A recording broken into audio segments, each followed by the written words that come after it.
¿Qué No tal? Muy buenas, en Ecuador. ay, perdón. Muy buenas tardes. Quiero darte las gracias por abrirnos las puertas de tu hogar. Estás en tu programa Del Vientre al Cielo, que se transmite todos los martes a las 3 de la tarde, hora de Guadalajara, que es la hora de la misericordia, y estamos en la plataforma de Creciendo Contigo Mujer, porque ser mujer es un privilegio. Te saluda Marielena Alfaro, una vasija de barro muy frágil, donde hoy Dios nos pone estas perlas de su amor con este tema tan interesante que son los abusos. Hay mucho que aprender y tenemos el gusto, estamos de manteles largos porque tenemos con nosotros de invitado al padre Juan Carlos Chávez. Ya no supe, padre, si está desde Ecuador o está en México ahorita. En Ecuador. Que nos saluda. ¿Cómo está, padre? Bienvenido. Muchas gracias, muy bien. Gracias, María Elena, por la invitación. También saludo a todas las personas que te miran, que te escuchan en este lindo programa, Del Vientre al Cielo. Y bueno, hoy es un día muy especial porque estamos celebrando a todos los ángeles. Ayer estuvimos celebrando a San Miguel, San Gabriel, San Rafael. Entonces vamos a encomendarnos a ellos. Siempre iniciamos este programa con esta oración. San Miguel Arcángel, defiéndenos en la pelea. Sé nuestro amparo contra la maldad y las acechanzas del demonio. Reprímale Dios como rendidamente te lo suplicamos. Y tú, príncipe de la milicia celestial, armado del poder divino, precipita al infierno a Satanás y a todos los espíritus malignos que vagan por el mundo para la perdición de las almas. Amén. Y antes de empezar con este tema, quiero invitarte a que participes en la campaña de 40 días por la vida, que inició el 24 de septiembre, finaliza el Día de los Fieles Difuntos. Y esa campaña que es una campaña donde nos unimos en acción, en vigilia pacífica, en oración, en ayuno. ¿Y qué es lo que se logra? Pues no solamente bebés que se salvan, también hay almas que se salvan porque pues las mamás se les evita cometer esa equivocación tan grande. Hay médicos, hay personal que cambia de trabajo y hay centros de exterminio natal que se cierran. Yo vivo en Houston y si tú viste la película de Un Planet, ahí apenas se esboza en una maqueta esa pirámide de sacrificios humanos y ya está por cerrar. Entonces queremos que te unas, ve a tu parroquia, pide informes y bueno, puedes encontrar también, si tú te metes ahí por la web, en 40 días por la vida vas a ver las oraciones de cada día. Queremos invitarte también a la Marcha por la Vida, que es este sábado 27 a las 5 en Guadalajara, saliendo del expiatorio a la Plaza Guadalupe, se termina con una hora santa y pues lleva a tus hijos, pandero, música, maracas, es algo muy, muy alegre. Y bueno, también como estamos ya, ahora sí que a punto de entrar al mes de octubre, queremos que empieces a prepararte para celebrar el Día de los Santos, de los fieles difuntos, y todo es muy sencillo. Imagínate cómo celebraría el niño Jesús con la Virgen, cómo adornarían su casa. Y ahora sí, todo el micrófono suyo, padre. Bienvenido. Muchas gracias, María Elena, muchas gracias por todo. Bueno, primero comentarte, ¿no? Que también nosotros acá bueno, en mi ciudad estamos en los 40 días por la vida y tenemos también actividades muy bellas, muy bellas. Se están realizando cosas extraordinarias.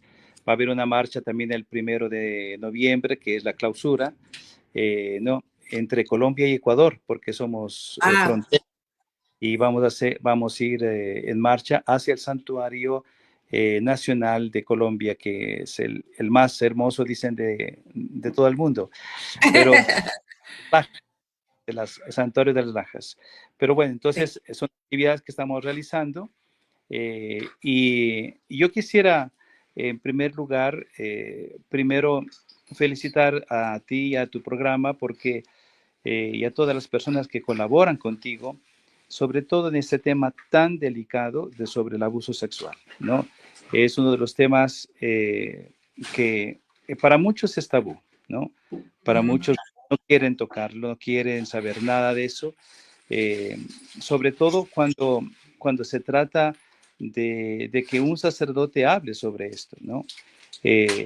Precisamente porque últimamente han salido todas las propagandas, incluso videos de algunos sacerdotes que desgraciadamente, olvidando su carisma de pastor, de amar a las ovejas, descuidaron su vida espiritual y a lo mejor eh, empezaron a vivir en el pecado, ¿no? Y ese pecado, pues, lo sumió en este mundo terrible del abuso de menores.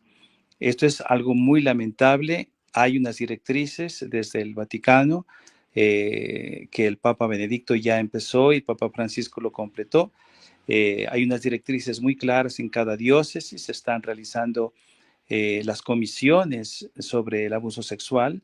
En cada diócesis deberían haber esas comisiones de laicos sobre todo que ayudan para que se esclarezca esto con caridad, con fe, pero también con justicia. Lamentamos profundamente a todas aquellas personas que han sido involucradas en esto, sobre todo niños, adolescentes y sobre todo de personas que deberíamos haber sido los que guían, no los que hunden en el pecado y los que hunden en el dolor.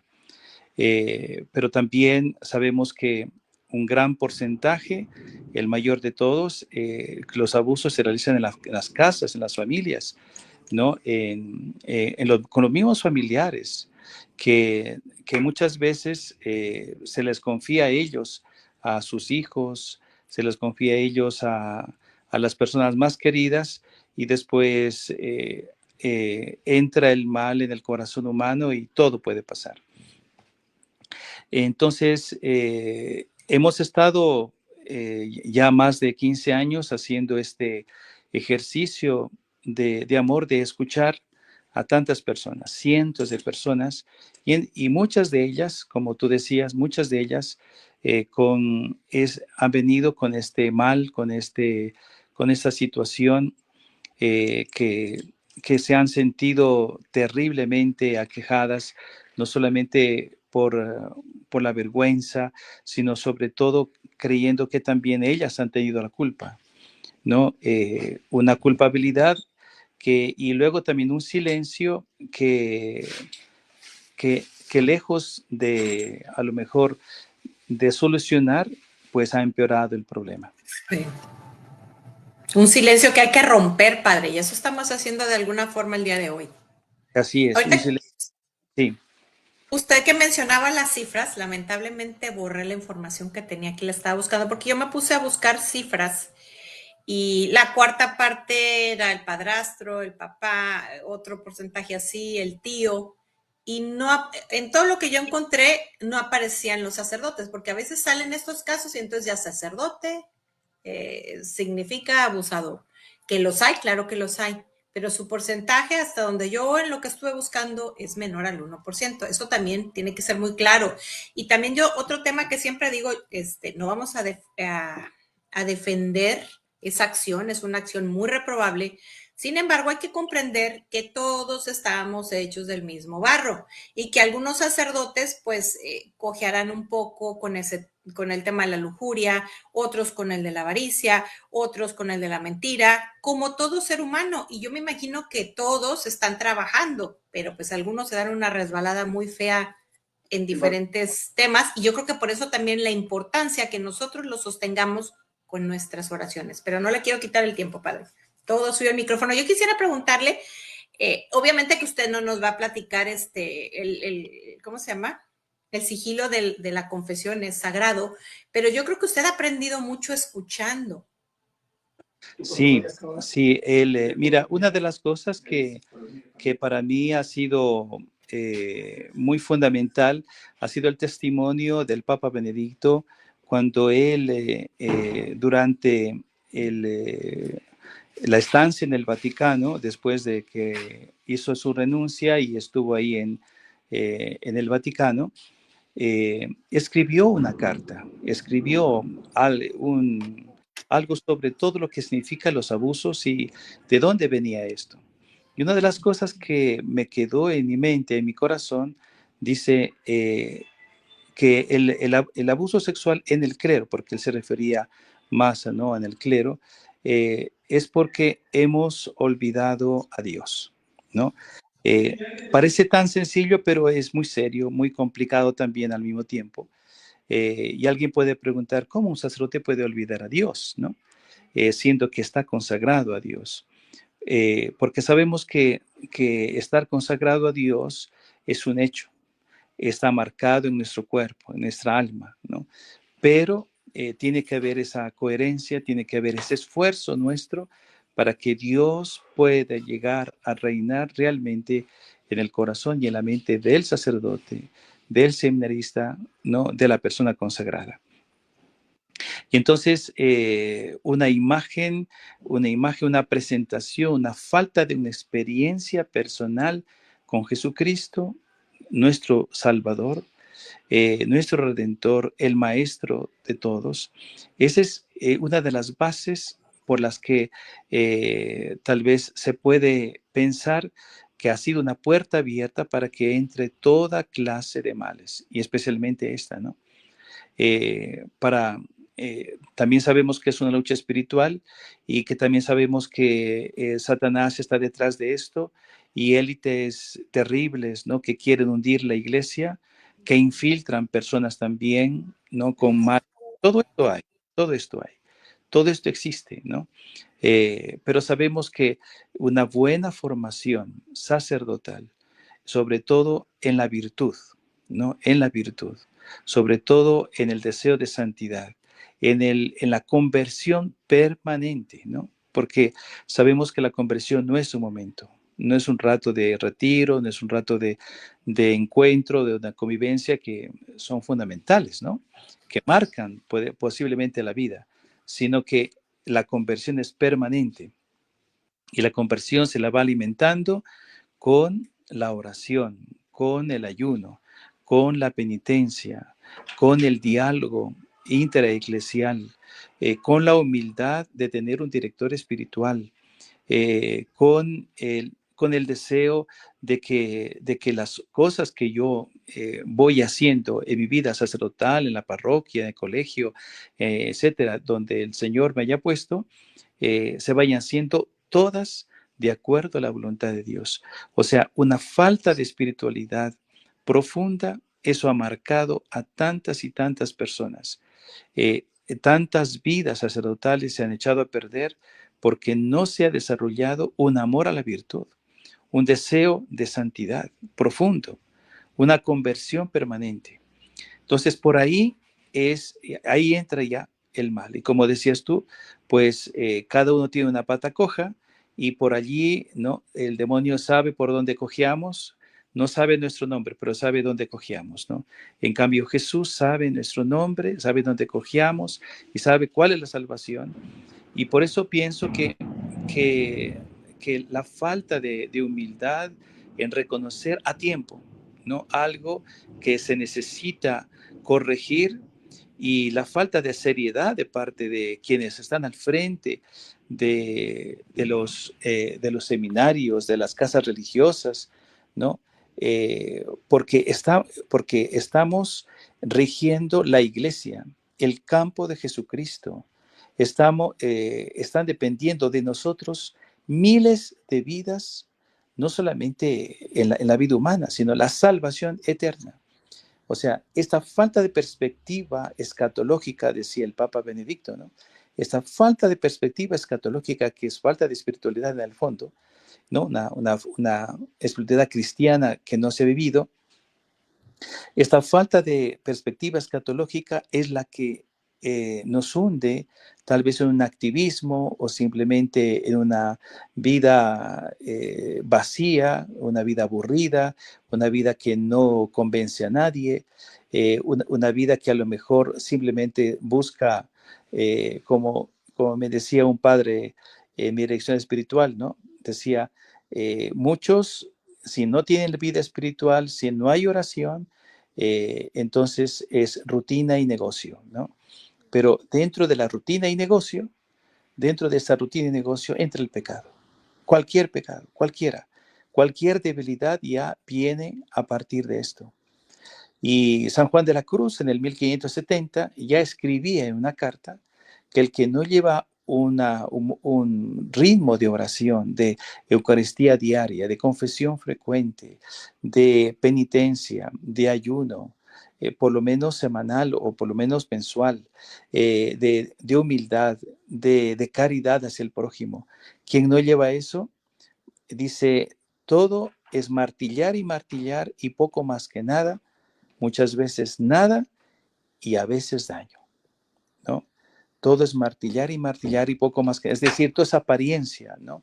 Todos son cosas que hacemos ruido, como la campana que hace ruido, pero nada más, no convoca a nadie, ¿no? Martillar y poco más que nada, a veces nada y muchas veces daño, que es ese daño que humanamente se podría llamar irreparable, porque el abuso sexual marca a la persona para toda la vida, para toda la vida, en su cuerpo y en su alma.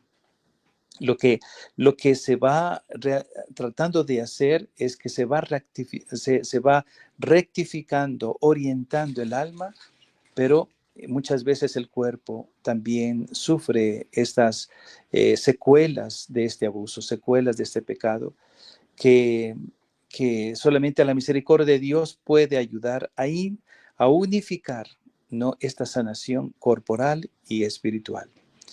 Eh, bueno, después de esta introducción, yo quería decir unas 3 cosas que aprendí. Hay muchas cosas que he aprendido, muchas, pero una en especial, primero es, eh, me di cuenta que cuánto vale sentarse a escuchar, cuánto vale escuchar. Eh, Tuve la suerte de tener un director espiritual en mi seminario muy santo, que estaba horas y horas y horas sentado escuchando, ¿no? Escuchando las cosas digamos, todo el camino espiritual, camino moral, humano de sus seminaristas, ¿no? Y que solamente ese testimonio para mí constituyó un ejemplo, que yo le pedí al Señor poder tener esa actitud de escuchar. Entonces, aprendí a escuchar. Y aprender a escuchar quiere decir aprender a no juzgar.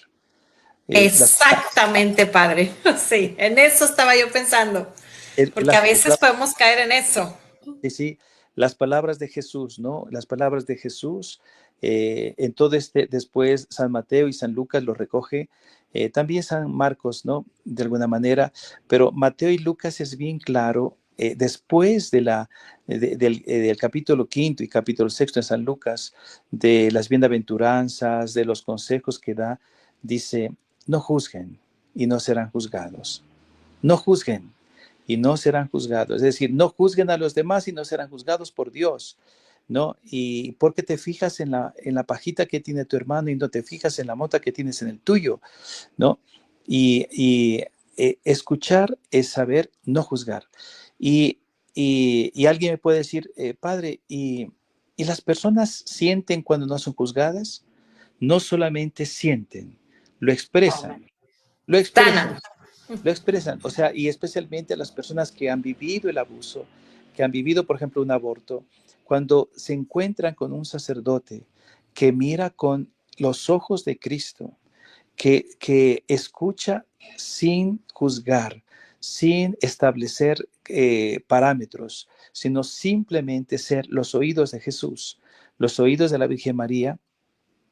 Ellos sienten, dicen, me sentí que nadie me juzgaba, que usted estaba para mí, que estaba para escucharme, que estaba para ayudarme.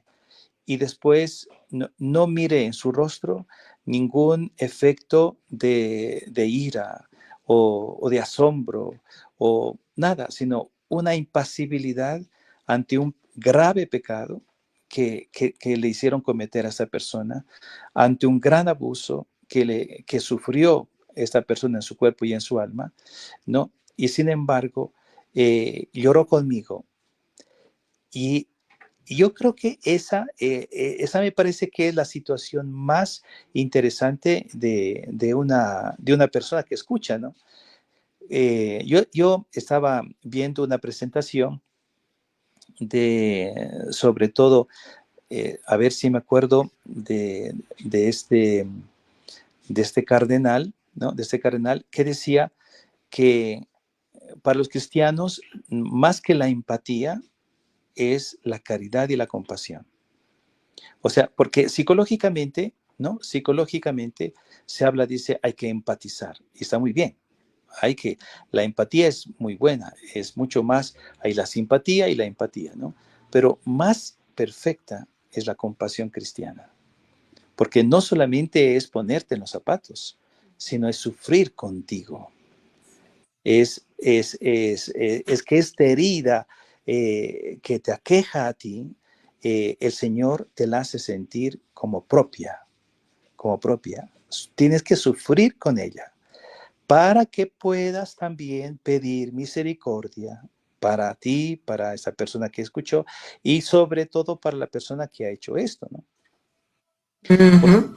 Sí, o sea, uno dice, no, primero hay que establecer una justicia, lógicamente. Hay que establecer justicia. Y es la segunda cosa que me parece que, que uno aprende, ¿no?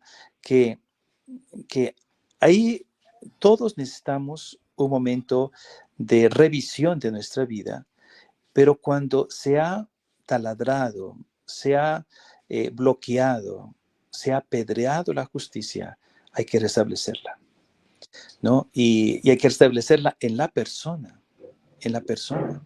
Entonces, uno lo primero que pregunta, ¿qué hiciste al respecto? ¿Qué pasó? ¿No? Porque está, tú habrás experimentado esto seguramente, ¿no? Que, que a lo mejor, bueno, una persona te escucha, trata de comprenderte, pero hay algo hay una piedra ahí que necesita uno tener claridad en el camino. ¿Qué hago con esa piedra que ha quedado? ¿Qué hago con esa persona que ha hecho esto? ¿No? La iglesia nos lo pone ahora en el protocolo, ¿no? Que establece en ese protocolo el, eh, todo un proceso. Hay que realizar ese proceso. Eh, Realmente es uno de los temas más complicados que existe, más complicados, porque hay situaciones que son familiares, que la familia, que la mamá que no quiere decir nada, que el papá, etcétera, etcétera, las complicaciones. Pero, o sea, establecer la justicia quiere decir por lo menos iluminar esa mente en que ha habido una falta de justicia y hay que restablecerla. Hay que restablecerla. Que después busquemos la manera más propicia, la manera mejor, y es otro camino, es otro momento. Pero el primer momento es establecer también que hay un camino de justicia, hay un camino de orden, ¿no? Que es el orden que el Señor puso. Y y sobre todo, y tercera cosa me parece, eh, que toda persona no solamente busca que la escuchen, no solamente busca un consuelo, no solamente busca unas palabras de ánimo, sino sobre todo busca el Evangelio, es decir, busca escuchar a Dios, busca escuchar a Jesús, busca escuchar algo que le llene de verdad y que diga, a pesar de todo lo que ha pasado, mira la puerta que te abre el Señor en su Evangelio, en su Eucaristía. Mira que Él está, Él te va a sanar. No, ninguna persona, ni siquiera un buen psicólogo, un buen psiquiatra cristiano con buena formación te va a curar, te va a sanar.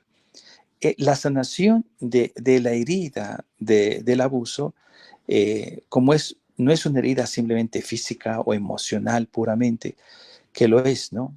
Y en todo su aspecto, toda esa profundidad, es sobre todo algo espiritual. Entonces, una conexión espiritual de una presencia maléfica en tu vida, una condición espiritual que a lo mejor necesita esclarecer en tu vida. Eso es una puerta del Evangelio, porque Jesús dice que vino para tres cosas, ¿no? He venido para predicar el Evangelio, anunciar el Evangelio, sanar a los enfermos y liberarnos del demonio, ¿no? Era esas tres cosas, para eso vino Jesús y para eso murió, ¿no? Y para eso nos dejó la Eucaristía. Y la Eucaristía y la palabra nos ha dejado para eso, para escuchar su mensaje, curar nuestras enfermedades y liberarnos del maligno. Muy bien, padre. Fíjese que en lo que usted estaba platicando, yo pensaba en algo que escuché de una psicóloga con una formación excelente y que ve casos muy delicados. Y ella dice que una persona que abusa fue abusado. Eso no significa que todos los que son abusados terminan abusando. Y pensaba yo en otro tema muy interesante. Yo pasé por este tema, mi historia de vida no es el caso de hoy, pero yo he visto a mí, Dios ha utilizado muchos instrumentos para sanarme, empezando por el rosario, la misa, la Eucaristía, perdón, la visita al Santísimo, pero una de esas herramientas es la psicología, porque hay que entender que es Dios el que nos sana a través del psicólogo, y es muy importante buscar un buen psicólogo porque hay una línea tan delicada entre la psicología, entre Dios y la nueva era, porque uno puede terminar peor. Y muchas veces, a veces las personas se resisten a ir al psicólogo, hablando de todos los temas en general. Yo un ejemplo que les doy, es como si tú tienes cáncer y dices, no, es que yo voy a ir a misa todos los días y Dios me va a sanar. Por supuesto que Dios hace milagros y no lo dudo, pero lo que uno ordinariamente hace es también ir con un médico para ver todo el procedimiento que uno tiene que llevar. Y Dios me va a sanar a través de la medicina. Pero lo mismo pasa, los psicólogos ahora sí que son los que atienden las emociones. Entonces es necesario también ir a terapia, porque hay cosas que el psicólogo, Dios le da las herramientas, así como le da otras herramientas al director espiritual, y así como a veces es necesario que alguien vaya al psiquiatra para tomar algo que lo estabilice, porque hay que tener una línea muy saber, no como director espiritual estar jugando al psicólogo. El director espiritual ve la relación de Dios con el alma, la espiritualidad, el psicólogo las emociones y bueno, ya cuando se necesita algo médico va el psiquiatra y un director espiritual debe saber cuándo sugerir ir a ver a un psicólogo. Sí, en eso también el mismo protocolo del Vaticano que fue presentado a las diócesis dentro de las comisiones. Yo logré establecer la comisión de la diócesis porque tengo la otra misión ahora, pero dentro de la comisión está un abogado, una abogada, un psicólogo o psicóloga, un maestro, un padre de familia o una madre de familia, y si hace falta, pues no, lógicamente el sacerdote está también de parte del obispo, pero son comisiones de profesionales, ¿no? Son comisiones que necesitan profesionalidad para poder asumir una situación, un cargo no fácil, una deliberar sobre casos muy complicados, muy complejos, demasiado complejos, ¿no? Que no solamente interviene, por ejemplo, la persona afectada o la familia, sino una sociedad, un grupo, está de por medio incluso la vida. Hay zonas en las que son muy complicadas las situaciones que se presentan. Entonces, por eso este grupo, esta comisión, está presente allí, que la va rigiendo pues la iglesia y con toda esa profundidad. Entonces, sí, al decir que no hay nadie en este mundo que nos sane, no quiere decir que Dios quiere sanar a través de muchas personas. Y qué bueno que siempre hay en todas partes una buena persona con una profundidad espiritual que también ejerza la psicología, porque eso es muy importante. Manejar todo esto es muy complejo, ¿no? Esas situaciones repetitivas, especialmente sean en el hombre o la mujer, tiene cada uno un proceso, ¿no? En donde los picos de su emocionalidad se levantan, bajan, manejar, por ejemplo, también esta situación de la tristeza, del desánimo, que puede llevar también a ideas suicidas, etcétera. Esto necesita un profesional, necesita una persona. Pero si el proceso se lo va llevando en este camino espiritual, en este camino del Evangelio, en este camino cristiano, yo veo realmente que se va completando impresionantemente. Y las personas van integrando todos estos instrumentos que el Señor va dando. Yo creo que usted dijo algo muy importante, me parece una joya cuando usted empezó a hablar del ministerio de la escucha, de no juzgar. ¿Cómo sana una persona eso? Porque en el momento que alguien pueda perder la paciencia, en el momento que alguien empieza a juzgar, lejos de ayudar a una persona, le hace muchísimo, muchísimo daño. Padre, yo creo que también está la parte B, que la parte B es el abusador. Yo creo que eh, debemos empezar a romper esos silencios, en primer lugar. Tiene que haber la denuncia, porque cuando uno comete un delito, pues tiene que tener una consecuencia humana. Pero también pienso yo que no se nos debe de olvidar que así sea el más terrible de los pecadores, es un hijo de Dios, que vale lo mismo que usted y que yo, y que Jesús derramó su sangre y la derramaría nada más por él. Entonces también tiene que entrar aquí la misericordia. Hay que orar también por esas personas porque no solo es a todos los que dañan, y si no se ejerce la justicia, si no se habla, siguen dañando personas. Pero lo peor que le pudiera llegar a pasar es que se perdiera su alma. Entonces yo quisiera, una de las cosas que quisiera dejar pues en este programa, que yo por aquí tenía, siempre tenemos una pregunta al final. Muy seguramente no hemos abusado por gracia de Dios y nunca hemos tenido esa tentación, pero sí hemos abusado de muchas formas de los demás. O sea, yo creo que nadie puede levantar la mano. Todos hemos hecho algo abusando de nuestro poder, abusando de lo que sea. Entonces, es un buen momento para, en vez de estar señalando a los abusadores, en qué he abusado yo de los demás y cómo puedo reparar, cómo puedo ayudar a estas almitas a sanar, tanto a la víctima como al agresor, porque el agresor es una víctima que se convirtió en agresor. Sí, y aquí por eso decía sobre la justicia, ese restablecer la justicia significa el camino de justicia que hay, sobre todo la denuncia, ¿no? Eh, y principalmente yo creo que primero está lo que tú dices, primero la oración, primero, pero una oración concreta, una oración concreta que signifique un programa de oración.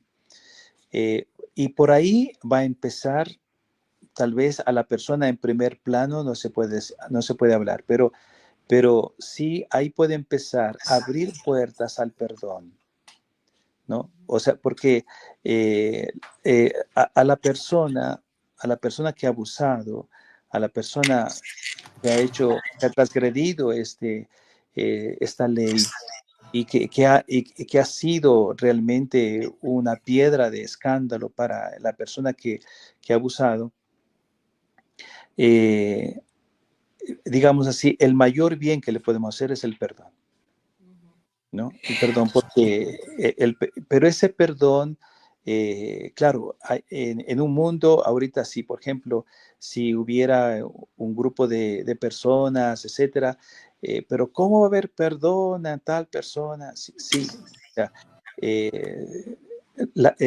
nosotros tenemos que, si queremos ser fieles al Evangelio, tenemos que decir, el Evangelio habla de perdón y no dice, no perdones perdona a todos menos a estas personas.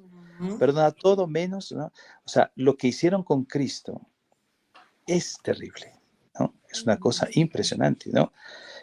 Lo que hicieron con el Señor. El más inocente, ¿no? El más inocente de la humanidad. Y, y que fue el abuso de poder, abuso de la injusticia, el abuso de confianza, también en el sentido corporal, todos los latigazos, todo lo que le hicieron al Señor. Eh, y él habló de perdón, ¿no?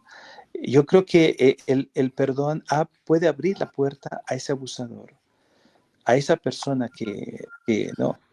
como escuchamos, a mí me impresionó mucho y me conmovió el perdón de la esposa de Charlie Kirk, ¿no? Frente, bueno, algunos hablaban de una situación política, etcétera, pero, ese, pero ese fue un momento de perdón. O sea, Claro. impresionante, impresionante. O sea, no, no lo hizo después de un año, 2 años de haber pasado el acontecimiento, sino días. Estaba el funeral de su esposo ahí.